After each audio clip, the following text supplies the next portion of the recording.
wuta da zai fito wannan guri suna gabawa godiya muke mawaƙan al'adar harshen hausa ya shiga cikin kowane al'ada wannan bakin harsuna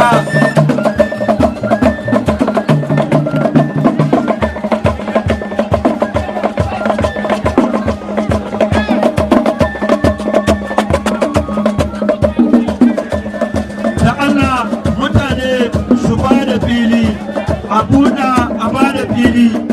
akwai masu aiki masu girma suna zaune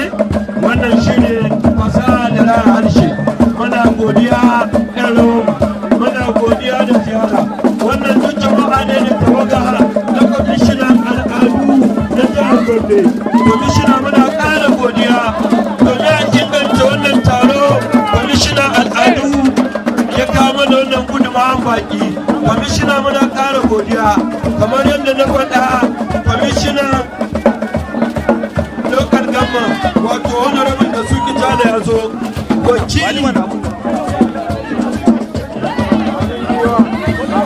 wakili yawa mai tallafa masa na musamman Ibrahim Zulkarnaini wato SA muna maka barka da zuwa mawaƙa mun gode mawaƙa ƴan rawa makaɗa mun gode wasu ma da su zo su nuna kansu